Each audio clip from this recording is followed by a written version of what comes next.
الرحیم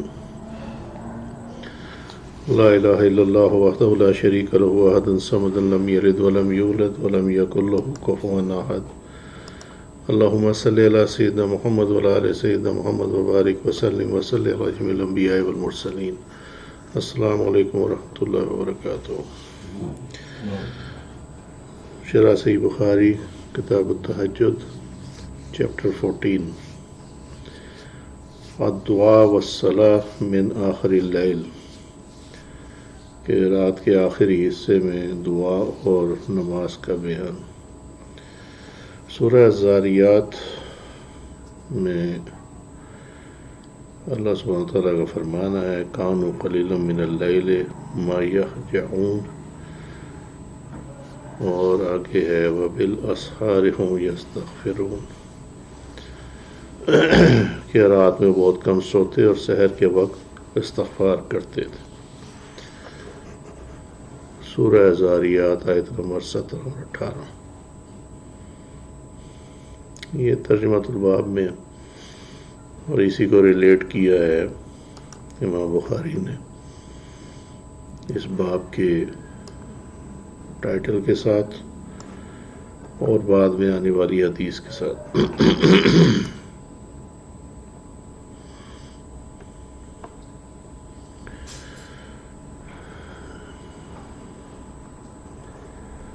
نبی کریم صلی اللہ علیہ وسلم کا فرمانا ینزل ربنا تبارک و تعالی کل لیلۃ الی السماء الدنیا، کہ ہمارا رب تبارک و تعالی ہر رات کو آسمان دنیا پر نزول فرماتا ہے، حینا یبقی ثلث اللیل آخر، یہاں تک کہ رات کا آخری حصہ، یہ ثلاثہ ثلث ہے، آخری پہر رہ جاتا، تیسرا پہر۔ یقول، اور فرماتا ہے من یدعونی فاستجب لہ من یسألنی فاعطیہ من یستغفرنی فاغفر لہ۔ من یدعونی، کوئی ہے مجھ سے مانگنے والا، فاستجیب لہ، اور میں اس کی دعا کو قبول کروں۔ من یسألنی، مجھ سے سوال کرنے والا ہے، فاعطیہ، کہ میں اسے عطا کروں۔ من یستغفرنی، میں نے ملایا نہیں ہے تاکہ ترجمہ کرنے میں تمہیں آسانی ہو، سمجھنے میں آسانی ہو۔ من، کوئی ہے، یستغفرونی، مجھ سے استغفار کرنے والا، معافی مانگنے والا، فاغفر لہ، پھر میں اسے معاف کروں۔ اب اس حدیث شریف میں پہلا تو ایک معاملہ یہ ہے کہ امام بخاری نے یہ جو سورہ ذاریات کی آیت ہے کانوا قلیلا من اللیل ما یہجعون، اس کو ریلیٹ کیا ہے اس حدیث شریف کے ساتھ کہ یہ رات میں لوگ کم کیوں سوتے ہیں اور استغفار کیوں کرتے ہیں۔ اس کی وجہ یہ ہے کہ نبی کریم صلی اللہ علیہ وسلم نے فرمایا کہ اللہ سبحانہ وتعالی ہر رات کو آسمان دنیا پہ نزول فرماتا، تو جب اللہ کے آنے کا اللہ کے نزول کا بھی تو یہ بھی ویسا ہے کہ یہ نزول سے کیا مراد ہے۔ اللہ کے نزول جو یہاں ورڈ ہے، اب صرف ہم اسی کو لے لیتے ہیں، اللہ کے نزول کا جو وقت ہے وہ رات کا آخری پہر ہے، تو اس وقت جب اٹھتے ہیں تو اس کا مطلب ہے کہ کم سوتے ہیں۔ سورہ ذاریات کی آیت جو ہے وہ بھی پوری ہو جاتی ہے، وہ نشانی پوری ہو جاتی ہے، اور اس میں جو ہے کہ وہ کوئی ہے جو مجھ سے استغفار کرے تو وہ بھی اس کی پوری ہو جاتی ہے، آیت کی جو شرط ہے، اور یہ ہوتا رات کے ٹائم ہی ہے۔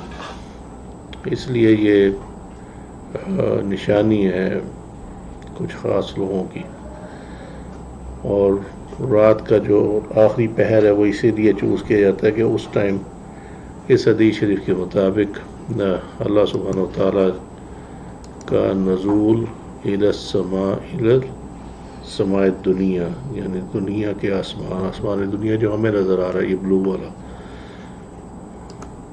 کلر تو خیر اس کا بلو ہمیں نظر آتا ہے، لیکن بہرحال وہی بھی ایک علیحدہ بحث ہے۔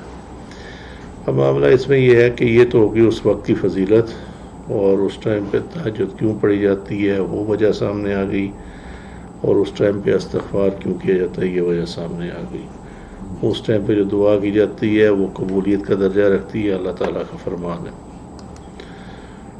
تو لوگ اس ٹائم سوئے ہوتے ہیں، اور وہی وقت جو ہے وہ سخت نیند کا وقت ہوتا ہے۔ اب اس میں جو اصل ایک جو چیز ہے وہ یہ ہے کہ اللہ تعالیٰ کا نزول آسمان دنیا پہ، امام ابو حنیفہ اور 3 امام دوسرے وہ یہ کہتے ہیں کہ یہ ان حدیث پر ہمارا ایمان ہے، یہ فرمان نبوی صلی اللہ علیہ وسلم ہے، یہ درست ہے، اس میں کسی قسم کی کوئی گنجائش نہیں ہے۔ اور اس کے ساتھ ساتھ اس میں سمجھنے والی چیز ہے وہ یہ ہے کہ ہم اللہ تعالیٰ کو کسی مخلوق کے مشابہ نہیں مانتے، وہ اس سے پاک ہے۔ وہ کس کیفیت میں نازل ہوتا ہے وہ اللہ ہی جانتا ہے، ٹھیک ہے۔ ان کے اپوزٹ اس حدیث شریف کو لے کے فرقہ معتزلہ جو ہے اور دوسرے اس طرح کے لوگ جتنے بھی ہیں، وہ اللہ تعالیٰ کی سمت کو ثابت کرتے ہیں کہ اللہ تعالیٰ ایک سمت میں ہے، یا وہ اگر وہ عرش پہ ہے تو نیچے نہیں ہے، معاذ اللہ استغفر اللہ، اور اگر وہ نیچے ہے تو وہ عرش پہ نہیں ہے۔ وہ اس طرح اس کو ثابت کرتے ہیں اس حدیث شریف سے، مگر یہاں اس کا جو معنی ہے وہ یہ ہے کہ اللہ ہی کو معلوم ہے کہ اس نزول سے نبی کریم صلی اللہ علیہ وسلم کے ذریعے جو فرمایا گیا نزول کا، اس سے کیا مراد ہے۔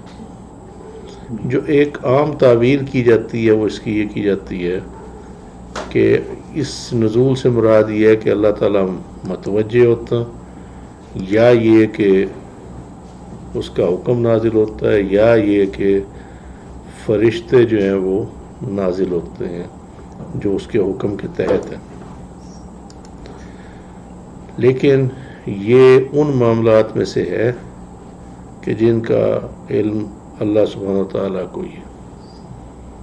تعویل احتیاط کے ساتھ کی جاتی ہے کہ اللہ کے حکم سے یا تو فرشتہ نازل ہوتا، یا اللہ متوجہ ہوتا، یا اللہ تعالیٰ کا حکم جو ہے وہ نازل ہوتا، کیونکہ یہ تینوں کام ہوتے ہیں۔ یہ جو تیسرا پہر ہے آخری، اس میں یہ تینوں کام ہوتے ہیں۔ اللہ تعالیٰ متوجہ بھی ہوتا، جن کو اللہ تعالیٰ نے توفیق دی ہے، جن پہ یہ رحمت فرمائی، ان کو محسوس بھی ہوتی ہے توجہ، اور فرشتے بھی نازل ہوتے ہیں، رزق بھی لے کر آتے ہیں، حکم بھی لے کر آتے ہیں، یہ سب کچھ ہوتا ہے۔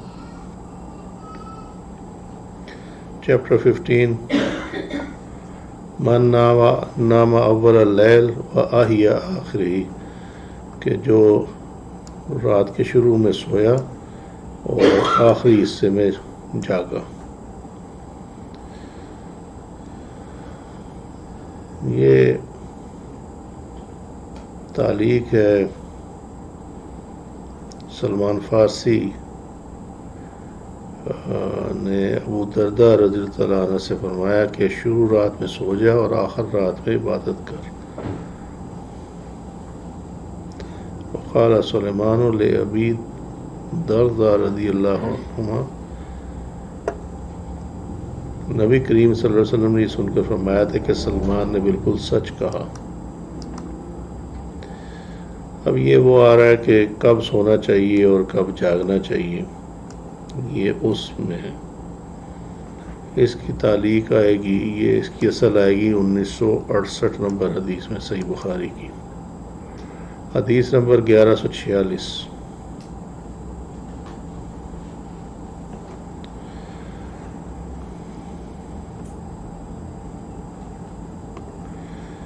یہ روایت ہے حضرت عائشہ صدیقہ رضی اللہ عنہ کی، کہ وہ کہتی ہے کہ نبی کریم صلی اللہ علیہ وسلم نے رات میں اٹھ کر نماز سے پوچھا گیا تھا کویشچن کہ کیسے پڑھتے تھے نماز۔ آپ نے بتایا کہ شروع رات میں سو رہے تھے اور آخر رات میں بیدار ہو کر تہجد کی نماز پڑھتے، اس کے بعد بستر پر آئے تھے اور جب مؤذن اذان دیتا تو جلدی سے اٹھ بیٹھتے، اگر غسل کی ضرورت ہوتی تو غسل کرتے ورنہ وضو کر کے باہر تشریف لے جاتے۔ اس کی وجہ وہی ہے جو ہم نے پچھلی حدیث میں دیکھی، آخری پہر میں تہجد پڑھنے کی وجہ یہی ہے۔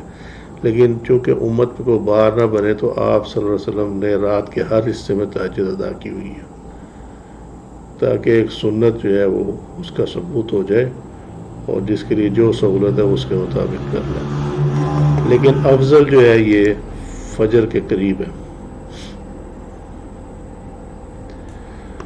غسل کی ضرورت ہوتی، یہ غسل جنابت ہے، اگر ضرورت ہوتی تو غسل فرماتے ورنہ وضو کر کے باہر تشریف لے جاتے۔ علامہ ابن بطال مالکی وغیرہ نے اس حدیث سے تہجد اور فجر کے درمیان مباشرت کو ثابت کیا، یہ بھی ایک پوائنٹ ہے اور ویلڈ پوائنٹ ہے۔ چیپٹر 16 قیام النبی صلی اللہ علیہ وسلم باللیل فی رمضان وغیرہ، حدیث نمبر 1147۔ یہ حدیث شریف ہم پہلے بھی دیکھ چکے ہوں، اور یہ تراویح کی جو رکعات کی معاملے میں ہے، یہ اس میں یہ حدیث شریف ہم دیکھ چکے ہیں۔ اس کو روایت حضرت عائشہ صدیقہ رضی اللہ عنہ کی ہے، انہوں نے پوچھا کہ نبی کریم صلی اللہ علیہ وسلم رمضان میں کتنی رکعتیں پڑھتے تھے، ان سے پوچھا ابو سلمہ بن عبد الرحمن نے، تو حضرت عائشہ نے جواب دیا کہ رسول اللہ صلی اللہ علیہ وسلم 11 رکعتوں سے زیادہ نہیں پڑھتے تھے، خواہ رمضان کا مہینہ ہوتا یا کوئی اور۔ پہلے آپ 4 رکعت پڑھتے، ان کی خوبی اور لمبائی کا کیا پوچھنا، پھر آپ 4 رکعت اور پڑھتے، ان کی خوبی اور لمبائی کا کیا پوچھنا، پھر 3 رکعت پڑھتے۔ حضرت عائشہ صدیقہ رضی اللہ عنہ نے فرمایا کہ میں نے عرض کیا یا رسول اللہ صلی اللہ علیہ وسلم، آپ وطر پڑھنے سے پہلے ہی سو جاتے ہیں؟ اس پر آپ نے فرمایا کہ عائشہ میری آنکھیں سوتی ہیں لیکن میرا دل نہیں سوتا صلی اللہ علیہ وسلم۔ اب اس میں جو مسائل ہیں وہ میں بتا دیتا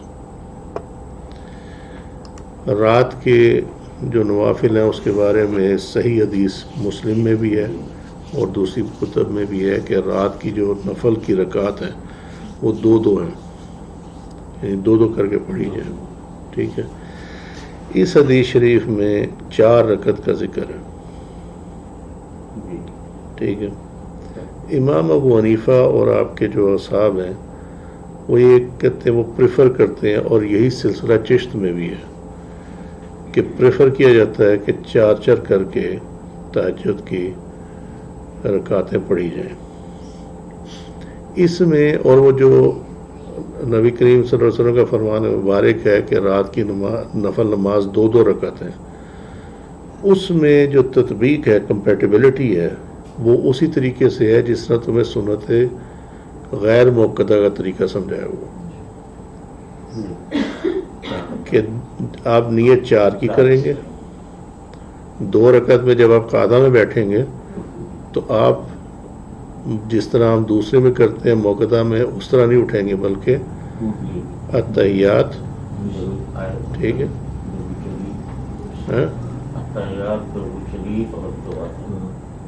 شہادت، ٹھیک ہے، درود شریف اور دعا یہ پڑھیں گے، سلام نہیں پھیریں گے، اللہ اکبر کر کے اٹھ جائیں گے۔ یہ جو اللہ اکبر ہے یہ تکبیر تحریمہ میں کنورٹ ہو جائے گی اگلی 2 رکعات کے لیے۔ ثنا سے شروع کریں گے، پھر اعوذ باللہ بسم اللہ، اور اس کے بعد الحمد شریف، اور اس کے بعد جو بھی پڑھنا، ٹھیک ہے۔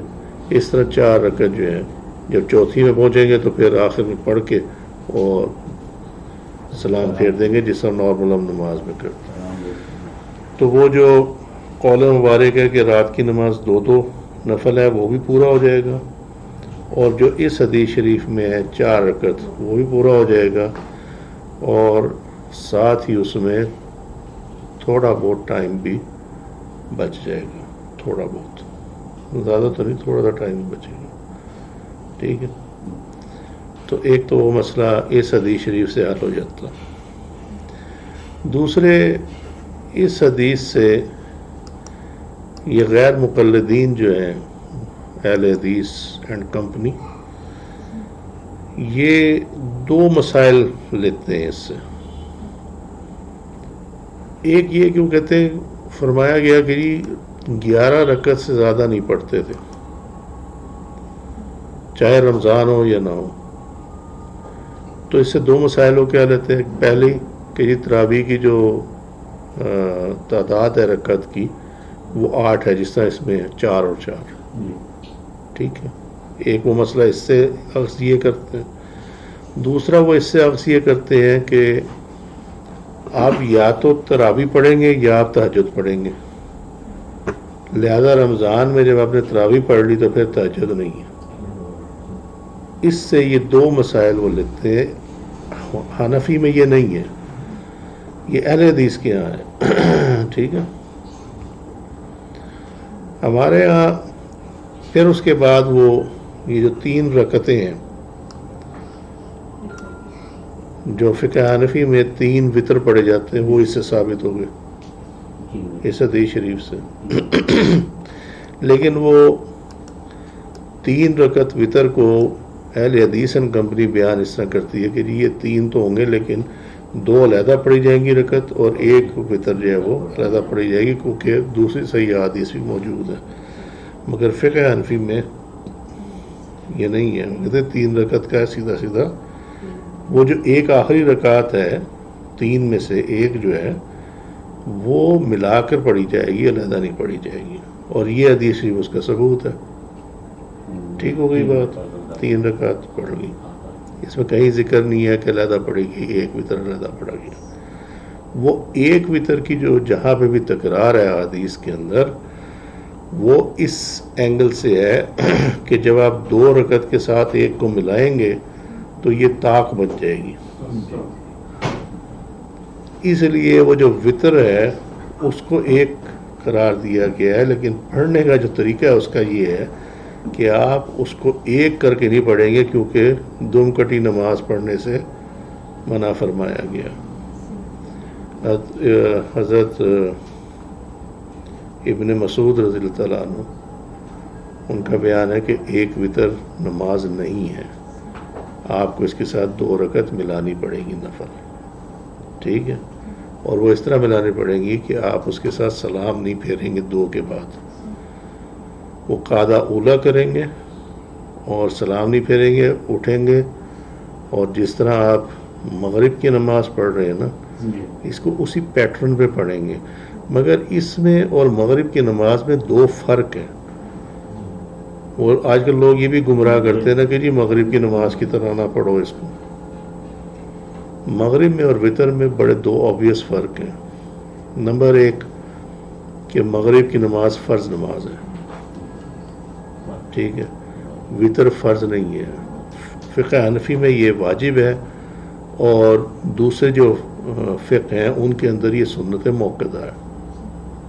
ٹھیک ہے، ایک تو بیسک فرق یہ آ گیا ان دونوں کے اندر. دوسرا فرق ان میں یہ ہے کہ مغرب میں تیسری رکعت میں قرأت قرآن سے علم شریف کے بعد نہیں ہے. اور اگر آپ فقہ بنیادی صحیح پہ جائیں فقہ پہ، تو تیسری رکعت میں آپ علم شریف پڑھیں یا آپ کلمہ پڑھیں، ایکولی گڈ ہے. ٹھیک ہے، اور اس میں وتر، اس میں مغرب کے فرض میں دعائے قنوت نہیں ہے. وتر میں تیسری رکعت میں بھی علم شریف کے بعد قرآن سے پڑھنا بھی ہے اور دعائے قنوت بھی پڑھی جائے گی. ٹھیک ہے، لہذا مغرب کے فرض اور وتر جو ہیں وہ سیم نہیں ہو سکتی. یہ 2 مختلف چیزیں ہیں. ان کی صرف رکعات کی تعداد ملتی ہے، باقی کوئی چیز ان کی نہیں ملتی. ٹھیک ہے،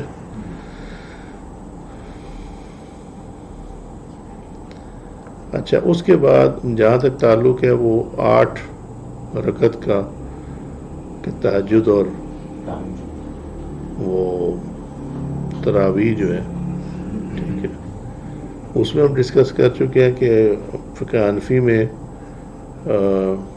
20 رکعت ہے، ٹھیک ہے، اور اس کے جو آثار ملتے ہیں وہ کہیں زیادہ ہیں 20 رکعت کے.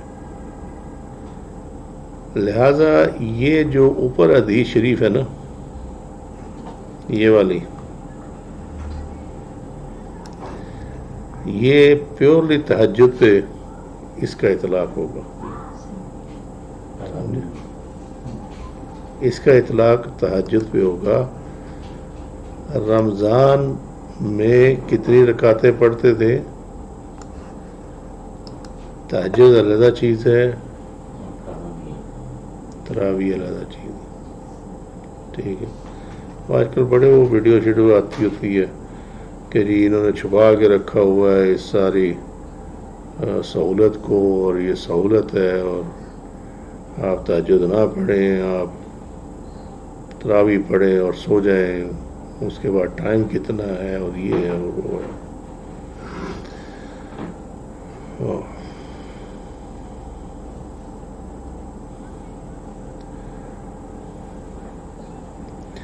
پھر آخر میں جو ہے یہ نبی کریم صلی اللہ علیہ وسلم کا فرمانا، یا عائشہ انا عینی تنامان ولا ینام قلبی، کہ عائشہ بے شک میری آنکھیں سوتی ہیں، ولا ینام قلبی، میرا دل نہیں سوتا. ٹھیک ہے، یہ دراصل وہ لکھتے ہیں، انہوں نے ٹھیک لکھا یہ کہ یہ انبیاء علیہ السلام کا درجہ ہے، کیونکہ ان کا خواب بھی وہی ہوتا. وہ دل کے سونے میں تمام لوگوں سے جدا ہیں، اور آنکھوں کے سونے میں تمام لوگوں کے مساوی ہیں.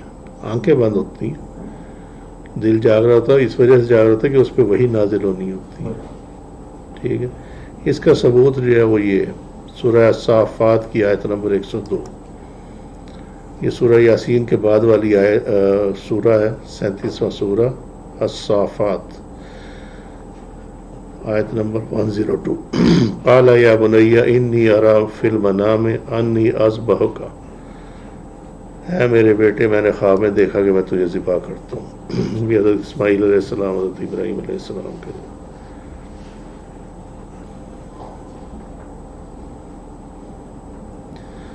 دوسری بات یہ کہ نماز اپنا نبی کریم صلی اللہ علیہ وسلم نیند میں آپ کی وضو خطا نہیں ہوا کرتی تھی، اور اس کا جو ثبوت ہے وہ صحیح بخاری حدیث نمبر 138 میں، یہ سامنے ہے، پڑھ لو، اتنی دیر میں اذان ہوگی.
کیونکہ حضرت ابن عباس رضی اللہ عنہ کی روایت ہے کہ رسول اللہ صلی اللہ علیہ وسلم نے رات میں نماز پڑھی جس کا منظور تھا، پھر آپ لیٹ گئے اور سو گئے حتیٰ کہ خراٹوں کی آواز آنے لگی، پھر آپ کی خدمت میں مؤذن حاضر ہوا اور اس نے آپ کو نماز کی اطلاع دی۔ آپ صلی اللہ علیہ وسلم اس کے ساتھ نماز کے تشریف لے گئے، پھر آپ نے نماز پڑھی اور وضو نہیں کیا۔ جن روایات میں نبی کریم صلی اللہ علیہ وسلم کا نیند سے اٹھ کر وضو کرنے کا بیان ہے وہ امت کی تعلیم کے لیے، وہ امت کے لیے، ٹھیک ہے، ورنہ وہ میں لکھ دیا اس کے آگے کہ اگر یہ نہ آپ کرتے تو اس امت نے بغیر وضو ہی نماز پڑھ لینی تھی سو کے اٹھ کے۔ تو انبیاء علیہ السلام کے علاوہ یہ اور کوئی نہیں کر سکتا۔ حدیث نمبر 1148۔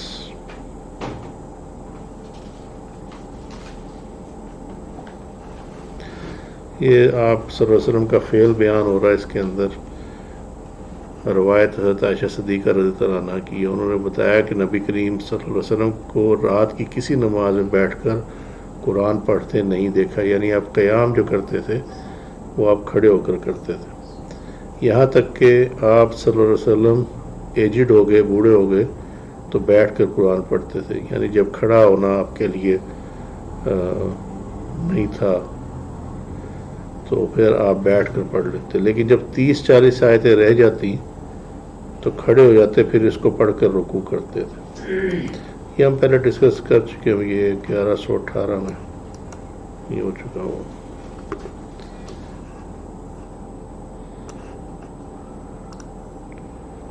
چیپٹر 17۔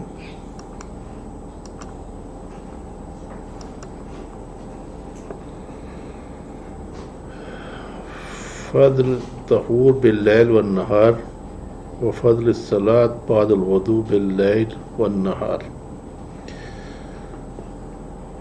کہ صبح شام دن رات باوضو رہنا اور دن رات میں وضو کرنے کے بعد نماز کی فضیلت۔ حدیث نمبر 1149۔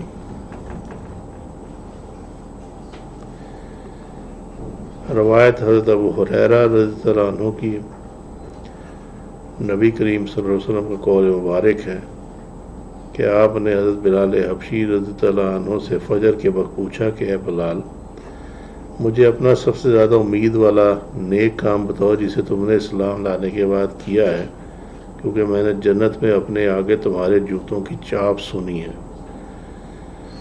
انہوں نے عرض کیا، میں نے تو اپنے نزدیک اس سے زیادہ امید کا کوئی کام نہیں کیا کہ جب میں رات یا دن میں کسی وقت بھی وضو کیا تو میں اس وضو سے نفل نماز پڑھتا رہتا جتنی میری تقدیر لکھی گئی تھی۔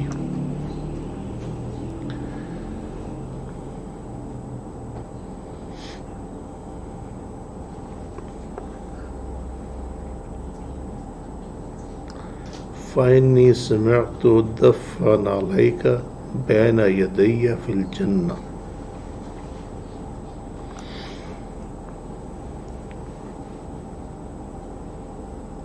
اس حدیث شریف کو سمجھنے کے لیے جو پہلی چیز سمجھنے والی ہے نا وہ یہ ہے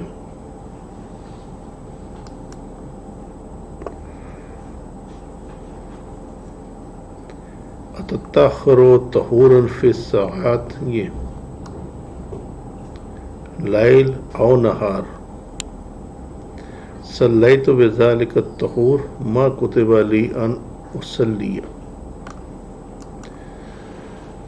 اصل میں ہمارے یہاں ہوتا پتہ کیا ہے، یہ میں نے کیوں عربی کی یہ کوٹیشن شروع کرائی ہے تم ساتھ، ذرا ٹائم تو لگ جاتا ہے اس میں، لیکن ہمارے یہاں جس کا جو دل آتا ہے نا ترجمہ کر دیتا ہوں، اور بعض کا ترجمہ اس طریقے سے ہوتا ہے کہ اس میں سے اس کی جو اصل روح ہے وہ غائب ہو جاتی ہے، ٹھیک ہے۔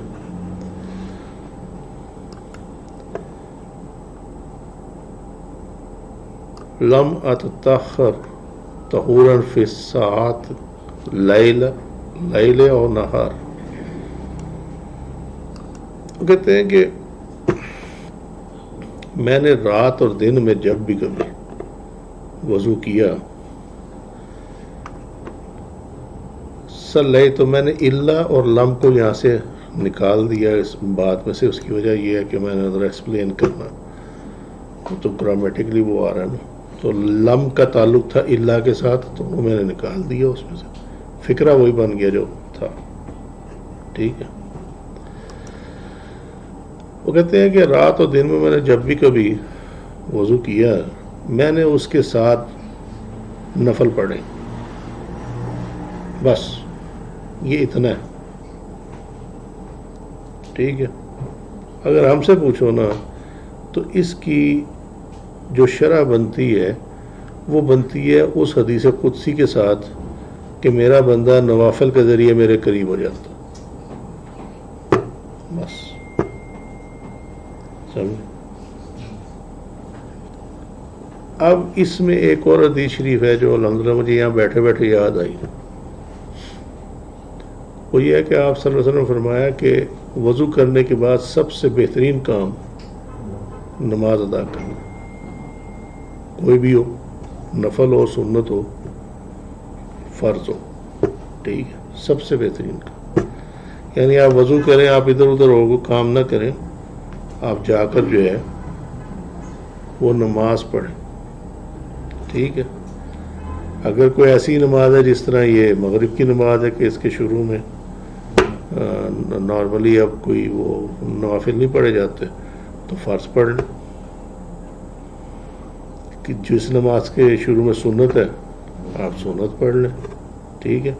اور اگر نہ سنت کا ٹائم ہے نہ فرض نماز کا ٹائم ہے لیکن نماز پڑھی جا سکتی ہے اس میں یعنی مکروہ اوقات میں سے نہیں ہے تو پھر نفل پڑھ لیں. ٹھیک ہے. اللہ کی رضا کے لیے. سمجھ گئے بات. یہ اتنی ہے. اور وہ جو آگے ان کا فرمانا ہے نا صلیت بذالک الطہور ما کتب لی ان اصلی, کہ میں اس وضو سے اتنے ہی نفل نماز پڑھتا ہوں جتنا کہ میرا جو کہ میرے لیے ہے, مطلب میرا مقدر, آپ اس کو ایسے سمجھیں میرے مقدر میں جتنا. ٹھیک ہے. اب اس پہ انہوں نے شرح وہ ادھر جا رہی ہے شرح کو ادھر جا رہی ہے شرح. ٹھیک ہے. لیکن یہ شرح اس کی اتنی ہے, بس اس کو اتنا ہی رکھو بس. ہاں اب مسئلہ جو ہے نبی پاک صلی اللہ علیہ وسلم کا یہ فرمانا سمعت دفع نعلیک بین یدی فی الجنہ, کہ میں نے جنت میں تمہارے نالین کی دف سنی ہے, دھمک, جس کا ترجمہ کیا گیا ہے چاپ سنی ہے. ٹھیک ہے. یہاں ہے نالائک. یہ نالائک اردو والا نہیں ہے, یہ نالائک ہے نالین سے. ٹھیک ہے. اب یہ کیا معاملہ ہے, اس پہ بحث یہ چھڑ گئی شارحین میں کہ جناب وہ جنت میں تو انتقال کے بعد جائیں گے, تو آپ نے یہ خواب میں سنی یا آپ نے حقیقت میں سنی یا معراج میں سنی؟ بھائی کہیں بھی سنی, یہ تو نبی کریم صلی اللہ علیہ وسلم ہی جانے نا. ٹھیک ہے. تو لہذا اس کی شرح بھی یہی اسی حد تک ہی رکھی جائے گی کہ یا یہ شب معراج کا واقعہ ہے یا آپ نے دوران نیند جب آپ کو وزٹ کرایا جا رہا ہے اس میں ہے, یا دوران نماز, یا ویسے ہی بیٹھے بیٹھے آپ کو جو کشف عطا کیا اللہ نے. یہ کسی بھی سچویشن میں ہو سکتا ہے کیونکہ حدیث میں کہیں اس کا ذکر نہیں ہے. ٹھیک ہے. لہذا اس کو بجائے اس کے کہ گمان کیا جائے اس کے اوپر, کیونکہ مسئلہ یہ ہے نا, دیکھو نا شب معراج ہے تو آپ کو معراج حاصل ہوئی, اللہ نے عطا فرمائی, آپ کو اس ٹائم عطا فرمائی جب آپ حیات تھے. ٹھیک ہے. بظاہر ہی حیات. تو لہذا وہ جو معاملہ ہے کہ جی جنت میں جا نہیں سکتے فوت ہونے سے پہلے, تو وہ تو آپ پہ اطلاق اس کا نہیں ہوتا. آپ کو تو اللہ نے سارا کچھ دکھایا کیا ہے اور کیا نہیں ہے. لہذا وہ بھی نہیں بحث, اس میں اچھی خاصی بحث ہوئی ہے, تو میں نے نٹشل سمجھا دیا کہ یہ ہے اس کا. ٹھیک ہے، اسی لیے میں نے جو ہے نا اس کو مؤلف درس رکھا ہے، شرح اپنی لکھی ہے، میں نے کسی کی شرح اس میں ایڈ نہیں کی ہے.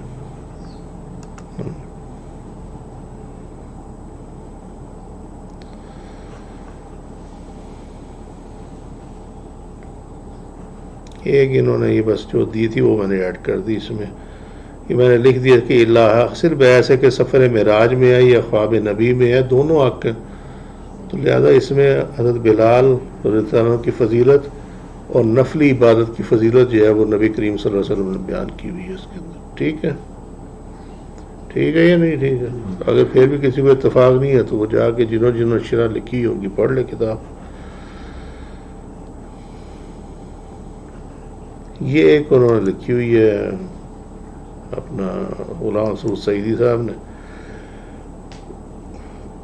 کہ حضرت بلال نے ایک نفلی عبادت کا وقت وضو کرنے کے بعد مقرر کیا اور نبی کریم صلی اللہ علیہ وسلم نے ان کا رد نہیں کیا. وہ کہتے ہیں اسے ثابت ہوا کہ نفلی عبادت کا وقت اجتہاد سے مقرر کیا جانا جائز ہے، لہذا اس میں دلیل ہے کہ معاملات اہل سنت صحیح ہیں، کیونکہ اہل سنت نے اپنے اجتہاد سے عید میلاد النبی صلی اللہ علیہ وسلم 11ویں شریف سوئم چہلم اور عرس کا وقت معین کیا ہے.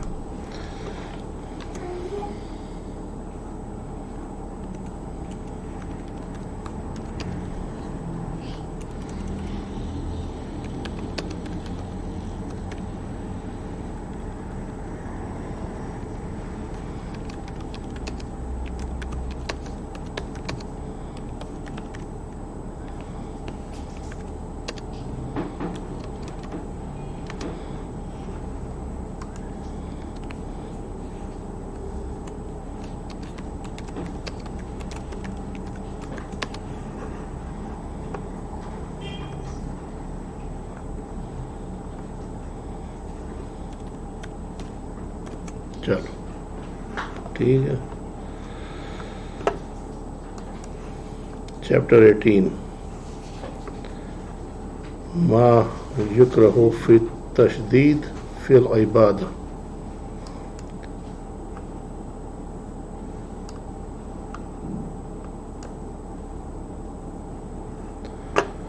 عبادت میں تشدد یعنی شدت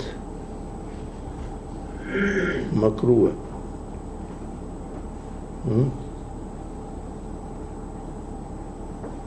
ایسا کیا مطلب ہے؟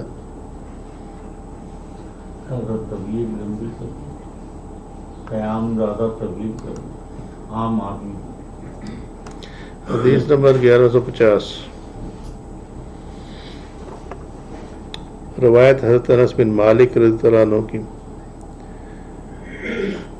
نبی کریم صلی اللہ علیہ وسلم مسجد میں تشریف لے گئے. آپ کی نظر ایک رسی پر پڑی جو 2 ستونوں کے درمیان تنی ہوئی تھی. دریافت فرمایا یہ رسی کیسی ہے؟ لوگوں نے عرض کی یہ زینب رضی اللہ عنہا نے باندھی ہے، جب وہ تھک جاتی ہیں تو اس سے لٹکی رہتی ہیں. مطلب مسجد میں تھک جانے سے مراد یہ کہ دوران نماز تھک جاتی ہیں. نبی کریم صلی اللہ علیہ وسلم نے فرمایا کہ نہیں، یہ رسی نہیں ہونی چاہیے، اسے کھول ڈالو. تم میں ہر شخص کو چاہیے جب تک دل لگے نماز پڑھے، تھک جائے تو بیٹھ جائے.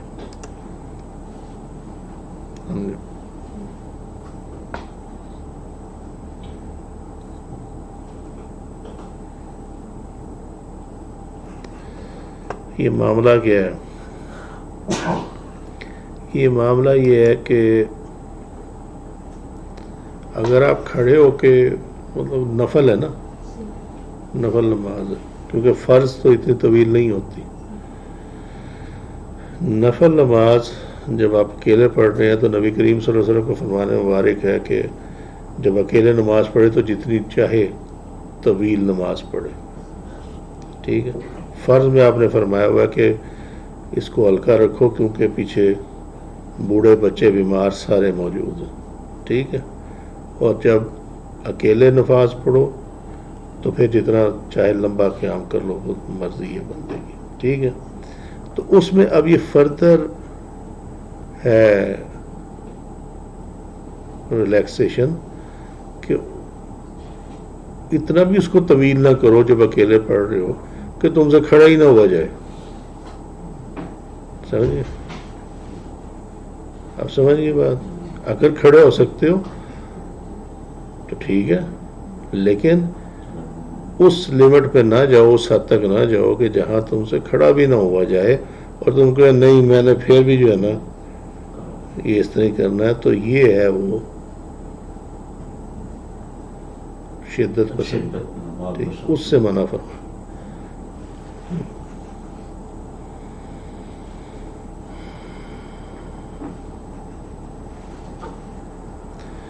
دوسری حدیث شریف ہے صحیح بخاری کی حدیث نمبر 1970، اس میں آپ صلی اللہ علیہ وسلم کا فرمان مبارک ہے کہ عمل وہی اختیار کرو جس کی تم میں طاقت ہو، کیونکہ اللہ تعالیٰ نہیں تھکتا، تم خود ہی اکتا جاؤ گے۔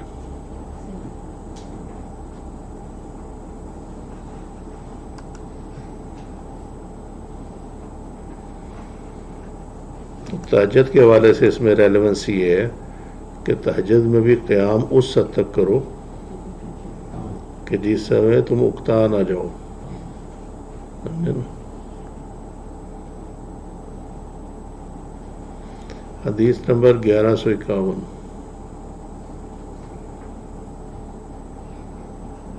اسی باب میں ہے یہ، روایت حضرت عائشہ رضی اللہ عنہ کی، وہ فرماتی ہے کہ میرے پاس بنو اسد کی ایک عورت بیٹھی تھی، نبی کریم صلی اللہ علیہ وسلم تشریف لائے تو ان کے متعلق پوچھا کہ یہ کون ہے؟ میں نے کہا یہ فلاں خاتون ہے جو رات پر نہیں سوتی۔ ان کی نماز کا آپ صلی اللہ علیہ وسلم کے سامنے ذکر کیا گیا، لیکن آپ صلی اللہ علیہ وسلم نے فرمایا کہ بس تمہیں صرف اتنا ہی عمل کرنا چاہیے جتنے کی تم میں طاقت ہو، کیونکہ اللہ تعالیٰ تو تھکتا نہیں ہے، تم ہی عمل کرتے کرتے تھک جاؤ گے۔ یعنی آرام کا بھی خیال کرنا ہے، اور یہ نہیں کرنا کہ آرام ہی کیے جاؤ اور عبادت چھوڑ دو، بیلنس رکھنا ہے، ٹھیک ہے، کہ عبادت بھی ہو جائے اور آرام بھی ہو جائے، یعنی ایکسٹریم نہیں پکڑنی کہ سویا تو ساری رات ہی سوئے ہوئے، ٹھیک ہے، اور اگر عبادت کر رہے ہیں تو ساری رات ہی عبادت کر رہے ہیں۔ یہاں مراد جو ہے نا وہ ہے قیام کرنا، نماز پڑھنا، ٹھیک ہے۔ اب آج یہاں کوشچن آیا تھا کہ جی صوفیہ ساری رات جاگ کے کیا ہو، تو صوفیہ کے معاملات جو ہے نا وہ عام بندے والے نہیں ہے، یہ عام بندے کے لیے بات ہو رہی ہے، سمجھے؟ ان کو تو جیسے حکم ہوتا ہے وہ چل پڑتے ہیں اس طرح، تو جب حکم ہو گیا تو پھر پیچھے باقی چیزیں تو رہ گئی، اور ان کا حکم جہاں سے آتا ہے وہ یہی جگہ ہے، سمجھے نا؟ آگے اللہ بہتر جانتا۔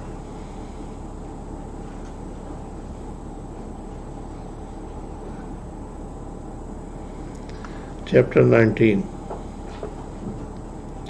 ما یکرہ من ترک قیام اللیل لمن کان یقومہ، یہ وہ حدیث ہے جو پچھلے درس میں نے ذکر کیا تھا کہ ایک دفعہ اگر آپ تہجد شروع کر دیں اور اس کے بعد اس کو ترک کر دیں تو یہ مکروہ ہے، اور یہ مکروہ تحریمی ہے، یہ تنزیہی نہیں ہے، سمجھے؟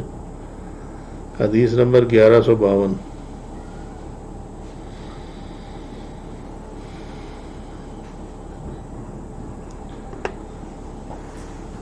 روایت عبداللہ بن عمرو بن عاص رضی اللہ عنہ کی، وہ کہتے ہیں کہ رسول اللہ صلی اللہ علیہ وسلم نے فرمایا، اے عبداللہ فلاں کی طرح نہ ہو جانا، وہ رات میں عبادت کیا کرتا تھا پھر چھوڑ دی، ٹھیک ہے، یہ اتنا ہی ہے،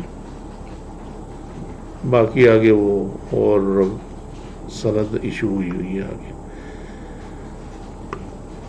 یا عبداللہ لا تکن مثل فلان، کہ اس کی طرح نہ ہو جانا ہے عبداللہ، اس کی طرح نہ ہو جانا، کانا یقوم اللیل، جو رات کو قیام کیا کرتا تھا، ٹھیک ہے، فترک قیام اللیل، پھر اس نے قیام اللیل کو چھوڑ دیا، رات کی عبادت کو چھوڑ دیا، ٹھیک ہے۔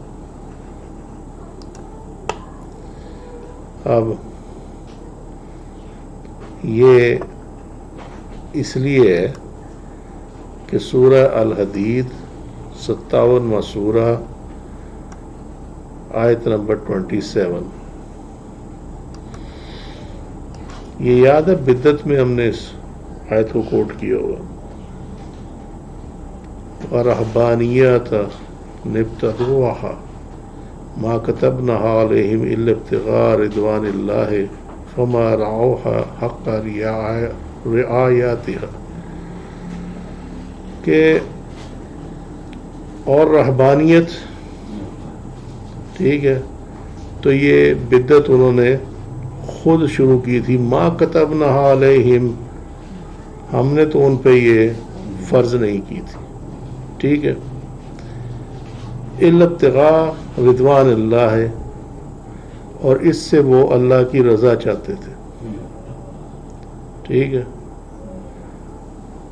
فما رعوہا، ٹھیک ہے، پھر انہوں نے اس کی حفاظت نہ کی. حق رعایاتہا، جیسا کہ اس کی حفاظت کرنے کا حق تھا. حفاظت سے مراد یہ ہے کہ انہوں نے اس کو کنٹینیو نہیں کیا. سمجھ رہی ہے بات؟ تو یہاں اللہ سبحانہ و تعالیٰ نے نا مذمت کی کہ ایک کام جو انہوں نے نیک کام تھا انہوں نے خود شروع کیا، یہ بدعت ہوگی کیونکہ نیا کام تھا. اور اسی لیے یہاں پہ لفظ جو ہے یہ والا ہے ابتدعوہا، ٹھیک ہے، یہ یہاں تک ہے، یہ ابتدعو، ٹھیک ہے.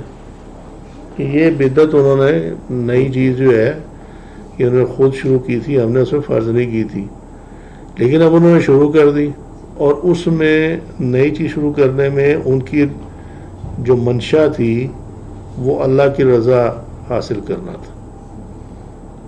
تو اللہ نے اس پہ مذمت فرمائی کہ پھر انہوں نے اس کو کنٹینیو ہی نہیں کیا. سمجھے؟ اس آیت کی روشنی میں یہ جو کام ہے نا کہ تہجد کو شروع کر کے یا اسی طرح کوئی نیک کام شروع کر کے اس کو پھر چھوڑ دینا، یہ مکروہ تحریمی میں آ جاتا. اللہ نے اس آیت میں مذمت کی اور نبی کریم صلی اللہ علیہ وسلم نے اس قول مبارک کے ذریعے مذمت کی کہ اس جیسا نہ ہو جانا جس نے رات کی عبادت شروع کی اور پھر اس کو ترک کر دیا. ٹھیک ہے، وہ شوق بڑا ہوتا ہے نا لوگوں کو، تہجد پڑھنی ہے، 4-5 دن پڑھی، ہفتہ پڑھی، 10 دن پڑھی، یا روزوں میں پڑھی، اس کے بعد ٹھوس ہو گئے. ہم نے تو اس کو اچھی نظر سے نہیں دیکھا جاتا، ناپسندیدگی کا اظہار کیا گیا اس میں. حدیث نمبر 1153 1153. بور تو نہیں ہو گئے ہو؟ کی بات ہے.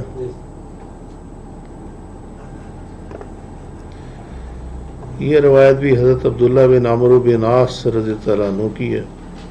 انہوں نے کہا کہ مجھ سے نبی کریم صلی اللہ علیہ وسلم نے پوچھا کہ کیا یہ خبر صحیح ہے کہ تم رات بھر عبادت کرتے ہو پھر دن میں روزے رکھتے ہو؟ میں نے کہا جی ہاں یا رسول اللہ صلی اللہ علیہ وسلم، میں ایسا ہی کرتا ہوں. آپ صلی اللہ علیہ وسلم نے فرمایا کہ لیکن اگر تم ایسا کرو گے تو تمہاری آنکھیں بیٹھ جائیں گی جاگنے کی وجہ سے، اور مسلسل روزے رکھنے کی وجہ سے تیری جان ناتواں ہو جائے گی. یہ جان لو کہ تم پر تمہارے نفس کا بھی حق ہے اور بیوی بچوں کا بھی، اس لیے کبھی روزہ بھی رکھو اور کبھی بلا روزے کے بھی رہو، عبادت بھی کرو اور سو بھی. ٹھیک ہے، ٹھیک ہے. اب اس کا جو حال بتایا گیا، اب دیکھا نا یہاں تہجد کے لیے ہمارے ہاں وہ ایک کہ تہجد کے لیے سونا ضروری ہے. ٹھیک ہے، اس حدیث شریف سے بات سمجھ آ جانی چاہیے. سونا اس لیے ہے تاکہ تیرے میں بوجھ نہ بنے. بات سمجھ میں آئی؟ کہ تیرے پہ بوجھ نہ پڑے، تو نے آرام بھی کیا ہو اور تو پھر اس کے بعد پوری کنسنٹریشن کے ساتھ تہجد جو ہے وہ پڑھ سکے. ٹھیک ہے. ویسے بھی تہجد کا معنی وہی ہے نیند سے اٹھنا. ٹھیک ہے. لیکن اگر پچھلی جو احادیث گزری ہیں اس پہ ذرا غور کرو تو فرمایا کہ تیسرے حصے میں اللہ سبحانہ و تعالیٰ آسمان دنیا پہ نزول فرماتا ہے. جیسے فرماتا ہے وہ اپنے شان کے مطابق فرماتا ہے، وہ اللہ بہتر جانتا ہے. ٹھیک ہے.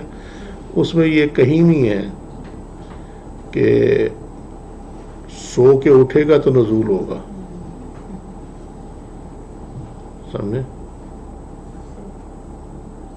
سو عبادت کا تعلق وقت کے ساتھ ہے. ٹھیک ہے. ذرا غور کرنا، عبادت کا تعلق وقت کے ساتھ. تیسرا پہر. ٹھیک ہے. افضل جو ہے وہ تیسرا پہر. اور نفس پہ جو تیرا حق ہے اس کا تعلق تیرے سونے سے ہے. آپ سمجھ گئے بات؟ یعنی جو تجھ پہ حق ہے تیرے جسم کا، بیوی بچوں کا، اس کے مطابق یہ ہے کہ تو آرام کر. ٹھیک ہے. ان کو بھی ٹائم دے اور آرام کر. یہ ایک سیپریٹ ایشو ہے، اور عبادت کا تعلق وقت کے ساتھ ایک سیپریٹ ایشو ہے. ٹھیک ہے. اب اگر آپ جاگ رہے ہیں رات کو اور تیسرا پہر شروع ہو جائے اور آپ چاہیں کہ تہجد ادا کریں، اور پھر آپ اس سوچ میں پڑ جائیں کہ میں تو سویا نہیں ہوا تو تہجد کیسے ہوگی، تو یہ خیال جو ہے یہ ٹھیک نہیں ہے. اس لیے کہ اللہ سبحانہ وتعالیٰ فرمایا گیا ہر رات. تو اللہ سبحانہ وتعالیٰ تو اس نے اپنی شان کے مطابق نزول فرمایا ہے. ٹھیک ہے. اور تیرے پہ یہ ہے کہ تو عبادت کر، کیونکہ اللہ نے فرمایا ہے کوئی جو مجھ سے سوال کرے. ٹھیک ہے.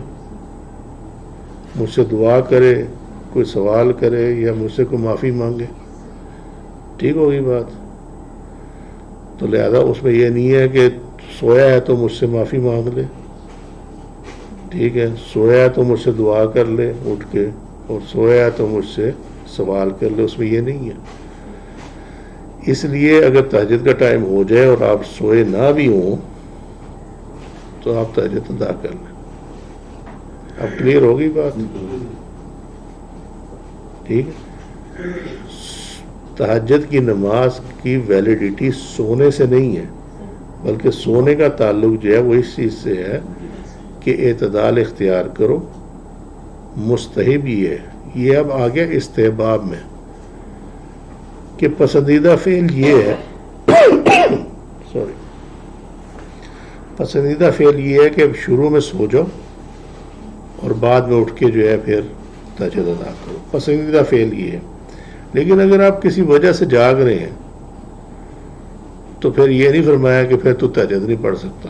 یہ ہونی چاہیے کہ یہ ایز سچ وہ شرط نہیں ہے جو تہجد کو انویلڈ کر دے اور ویلڈ کر دے. یہ استحباب میں ہے.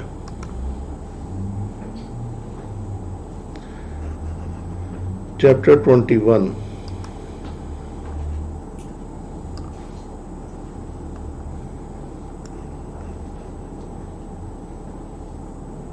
جس شخص کی رات کو آنکھ کھولے پھر وہ نماز پڑھے. 1154.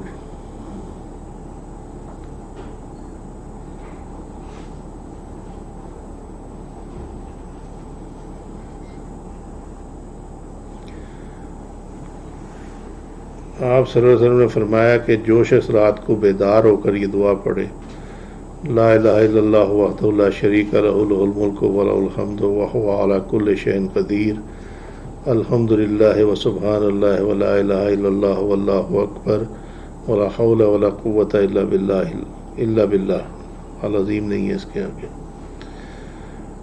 اور پھر اس کے بعد پڑھے اللہم اغفر لی. تو فرمایا کہ کوئی دعا کرے تو اس کی دعا قبول ہوتی ہے. اللہم اغفر لی کے بعد پہلے تو یہ پڑھے نا اوپر والا جو ہے لا الہ الا اللہ وحدہ لا شریک لہ لہ الملک ولہ الحمد وہو علی کل شیء قدیر. پھر اس کے بعد یہ پڑھے الحمدللہ وسبحان اللہ ولا الہ الا اللہ واللہ اکبر ولا حول ولا قوۃ الا باللہ. اس کے بعد پڑھے اللہم اغفر لی. اس کے بعد دعا مانگے تو اس کی دعا قبول ہوگی. پھر اگر اس نے وضو کیا تو نماز بھی مقبول ہوگی. اس کا مطلب ہے کہ یہ جو اوپر والی ہے نا یہ بغیر وضو کے بھی آپ پڑھ سکتے ہیں اتنا حصہ. ٹھیک ہے.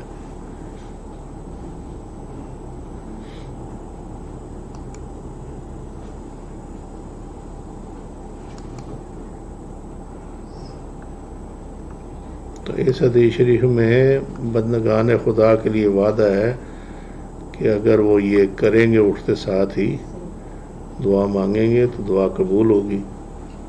تو اس سے اچھی کیا بات ہے. لیکن اس میں کہیں یہ درج نہیں ہے نا توفیق کس کو ہوگی ہے نا. توفیق مانگنی چاہیے اللہ سے. اللہ توفیق عطا فرمائے سارا کچھ کرنے. حدیث نمبر 1155.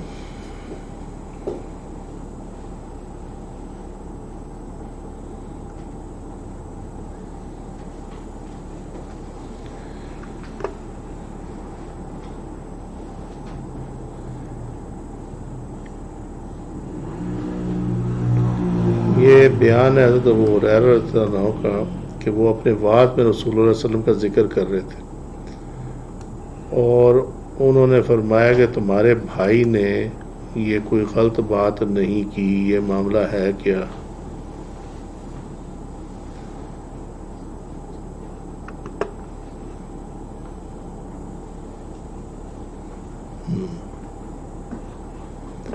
آپ کی مراد عبداللہ بن رواحہ رضی اللہ عنہ اور ان کے اشعار سے تھی جن کا ترجمہ یہ ہے ہم میں اللہ کے رسول موجود ہیں جو اس کی کتاب اس وقت ہمیں سناتے ہیں جب فجر طلوع ہوتی ہے. ہم تو اندھے تھے, آپ صلی اللہ علیہ وسلم نے ہمیں گمراہی سے نکال کر سیدھا رستہ دکھایا.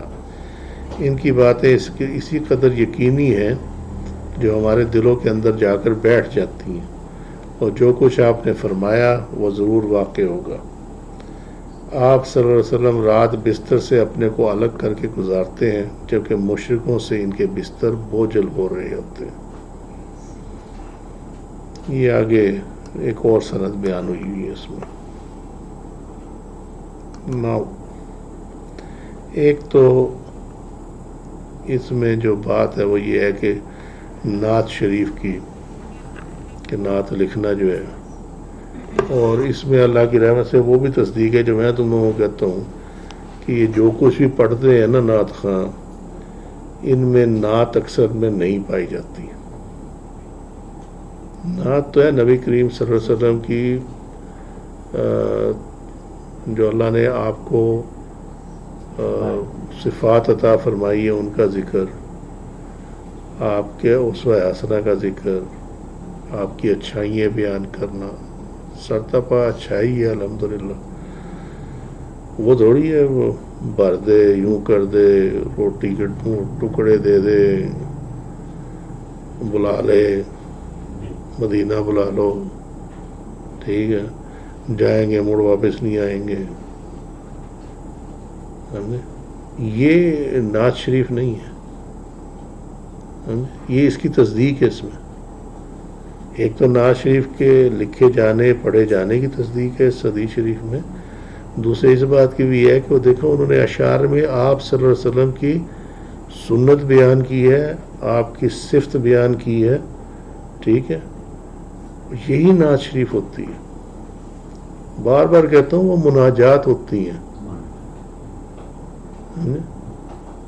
یہ ہے نا تاجدار حرم و نگاہ کرم, یہ مناجات ہے, یہ نعت نہیں ہے.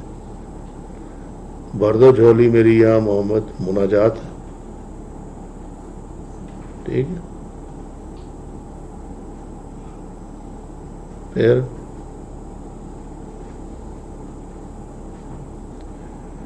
ٹھیک ہے, جی بالکل.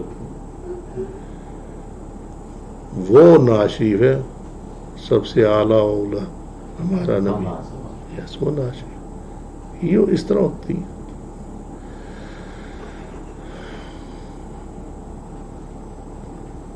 اب دوسری بات یہ کہ آپ صلی اللہ علیہ وسلم رات بستر سے اپنے کو الگ کر کے گزارتے تھے. مطلب یہ ہے کہ آپ سوتے بھی تھے لیکن جو پچھلا حصہ تھا عام طور پہ، اور خاص کر آپ صلی اللہ علیہ وسلم کے جو آخری ایام ہیں دنیا میں، ظاہری دنیا میں، اس میں تو آپ کی روٹین یہی تھی کہ آپ بالکل فجر کے قریب جو ہے وہ وطر ادا کرتے تھے، تہجد اور وطر قریب. تو بستر سے علیحدہ، ٹھیک ہے. یہ دنیا داروں کا کام ہے ساری رات سوئے رہنا. تو اگر پیروی کرنی ہے تو اس میں پھر بستر چھوڑنا پڑے گا رات کو. ٹھیک ہے یا نہیں؟ صحیح ہے. بالکل صحیح. لیکن مولوی نے بتایا ہوا، اس نے کہا نہیں نفل ہے، واجب اور فرض نہیں ہے، ہے نا؟ یہی ہے نا؟ پڑھ لو ٹھیک ہے، نہیں تو کوئی وہ نہ گناہ نہیں. لیکن یہ نہیں پڑھا یہ آگے والا.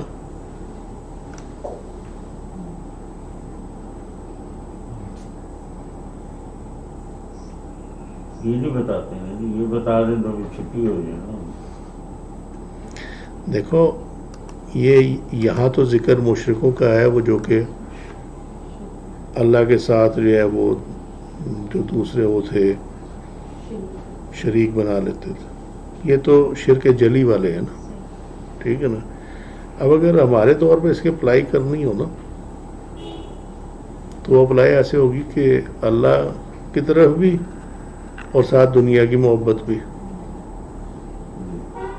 ٹھیک ہے یا نہیں؟ بالکل. تو بس پھر بستر ہی بھاری ہونے نا، پھر بستر تو پکڑ ہی رکھے گا، پھر وہ تو نہیں چھوڑتا. کافی ہے نہیں کافی؟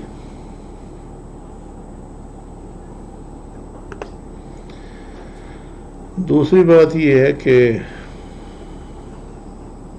یہ میں نے اپنی خود ہی اس کی کر دی تھی، وہ شرح نہیں لی وہاں سے. یہ خالص پیروی ہے نبی کریم صلی اللہ علیہ وسلم کی، تہجد ادا کرنا. سمجھے؟ تو جو لکھ دیا کہ جو لوگ محبت دنیا کے اسیر ہوئے ان کے لیے رات کو ان کے بستر ان پر بھاری ہو جاتے،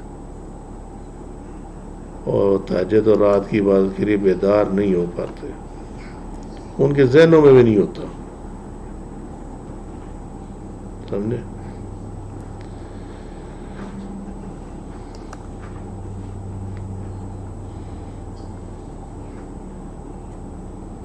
پھر یہاں ذرا اوپر آ جاؤ.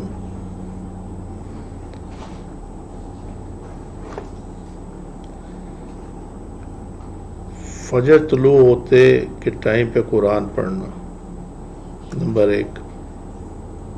ٹھیک ہے. نمبر 2،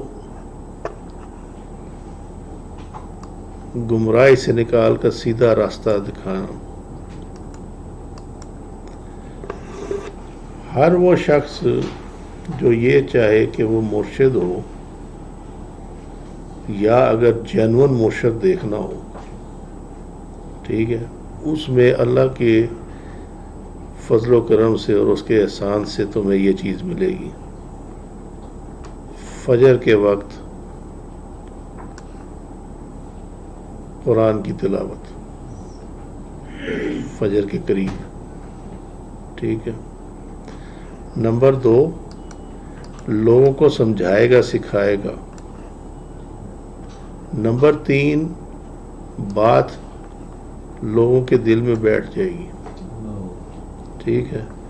اور نمبر 4، جو کہے گا اللہ کے حکم سے ہوگا. سمجھے؟ یہ ہے پیروی. اتنا مجھے بتائے میں کتنے یہ پیر ہیں جو فجر سے پہلے پڑھتے ہیں قرآن؟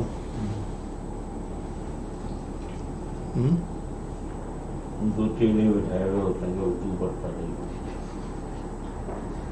چیلے بٹھائے ہوتے تو پڑھتا رہے. وہ چیلے بھی نہیں ہونا پڑتے، مصیبت یہ ہے، وہ بھی پڑھ لیں تو بڑی بات ہے۔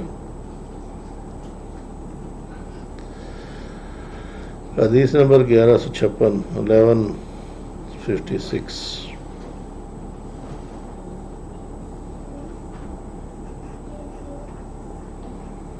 یہ 440 میں یہ حدیث شریف گزر چکی ہے۔ یہ حضرت عبداللہ بن عمر رضی اللہ عنہ کی ہے، یہ آپ کا خواب تھا کہ وہ کہتے ہیں کہ میں نے نبی کریم صلی اللہ علیہ وسلم کے زمانے میں خواب دیکھا کہ گویا ایک گاڑے ریشمی کپڑے کا ایک ٹکڑا میرے ہاتھ میں ہے، جسے میں جنت میں جس جگہ کا بھی ارادہ کرتا ہوں وہ یہ ادھر اڑا کے مجھ کو لے جاتا ہے۔ اور میں نے دیکھا جیسے 2 فرشتے میرے پاس آئے اور مجھے دوزخ کی طرف لے جانے کا ارادہ کیا ہی تھا کہ ایک فرشتہ ان سے آ کر ملا اور مجھ سے کہا ڈرو نہیں، اسے چھوڑ دو۔ یہ اس کتاب تہجد میں بھی ہم نے یہ دیکھی ہے، اس میں ذرا الفاظ تھوڑے سے مختلف تھے لیکن وہ واقعہ یہی ہے۔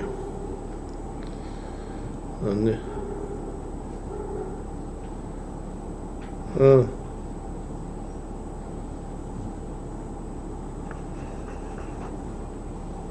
اس میں ایک بڑی خاص چیز ہے اس حدیث شریف میں، حالانکہ میں آرام سے گزر سکتا ہے اس میں، زیارت جنت۔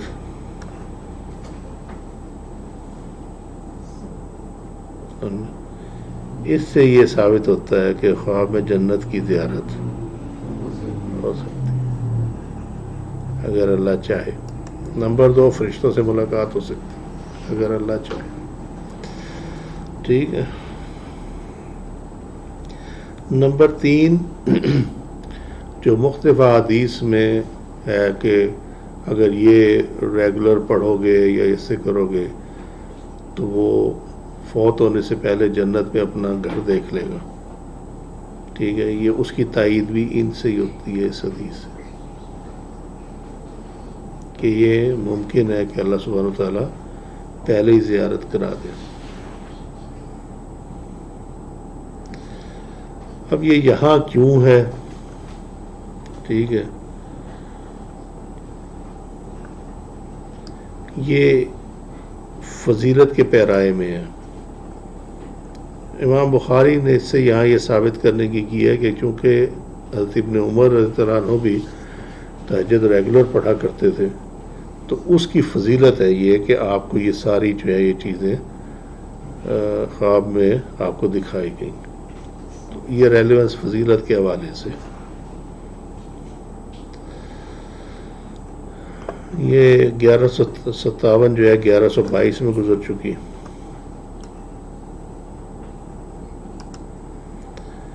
گیارہ 1158 جو ہے وہ آئے گی کتاب الصیام میں، روزوں کے اس میں۔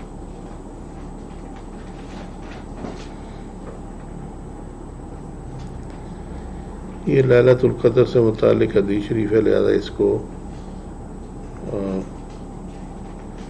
بہت سے صحابہ رضوان اللہ علیہم اجمعین نے نبی کریم صلی اللہ علیہ وسلم سے اپنے خواب بیان کیے کہ شب قدر 27ویں رات ہے۔ یعنی صحابہ نے خواب میں یہ دیکھا، انہیں پتہ لگا کہ لیلۃ القدر جو ہے وہ 27ویں رات ہے۔ اس پر نبی کریم صلی اللہ علیہ وسلم نے فرمایا کہ میں دیکھ رہا ہوں کہ تم سب کے خواب رمضان کے آخری عشرے میں متفق ہو گئے ہیں، اس لیے جسے شب قدر کی تلاش ہو وہ رمضان کے آخری عشرے میں ڈھونڈے۔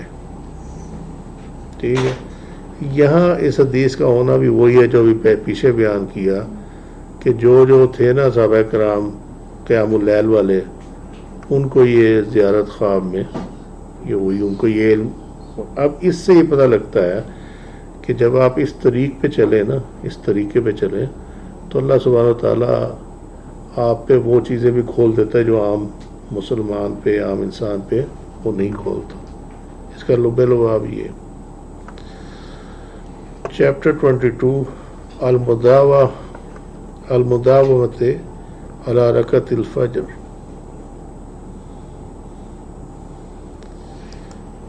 گیارہ 159 یہ 119 میں گزر چکی ہے کہ فجر کی جو 2 سنتیں ہیں اس پہ آپ نے مداوت اختیار کی۔ تہجد کی 8 رکعتیں پڑھیں اور 2 رکعتیں صبح کی اذان اور اقامت کے درمیان پڑھیں، جن کو آپ صلی اللہ علیہ وسلم کبھی نہیں چھوڑتے تھے۔ صبح کی اذان اور اقامت کے درمیان، ٹھیک ہے، 2 سنتیں۔ چیپٹر 23 حدیث نمبر 1160۔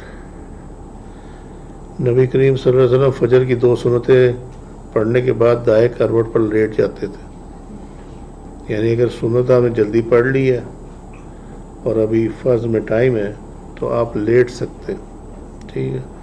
626 میں یہ گزر چکی ہے اس کی شرح۔ چیپٹر 24 من تحدث بعد الرکعتین ولم یضطجع، فجر کی سنتیں پڑھ کر باتیں کرنا اور نہ لیٹنا۔ 1161 اس میں حضرت عائشہ رضی اللہ عنہ کا بیان ہے کہ فجر کی سنتیں پڑھ چکتے تو اگر میں جاگتی تو آپ مجھ سے بات کر لیتے، ورنہ لیٹ جاتے اذان ہونے تک۔ 1118 میں گزر چکی۔ چیپٹر 25 ما جاء فی التطوع مثنى مثنى، نفل نمازیں 2 رکعتیں کر کے پڑھنا۔ یہ ترجمہ الباب ہے۔ اس میں یحییٰ بن سعید انصاری انہوں نے کہا کہ میں نے اپنے ملک مدینہ طیبہ کے فقہاء کو دن کی ہر 2 رکعت کے بعد سلام پھیرتے ہوئے دیکھا۔ حدیث نمبر 1162۔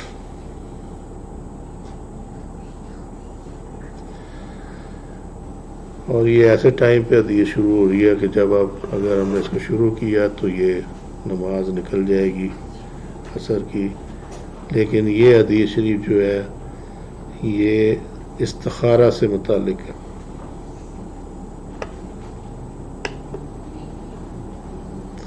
کہو گے تو اس کو کل یہیں سے شروع کر دیں گے، نہیں تو پھر اس کو اگلے ویک شروع کر دیں گے، جیسے تمہاری مرضی۔ وما علینا الا البلاغ واللہ ورسولہ اعلم بالصواب۔ سبحانک اللہم وبحمدک اشہد ان لا الہ الا انت استغفرک واتوب الیک۔ عملت سوءا وظلمت نفسی فاغفر لی فانہ لا یغفر الذنوب الا انت۔ سبحان ربک رب العزۃ عما یصفون وسلام علی المرسلین والحمد للہ رب العالمین۔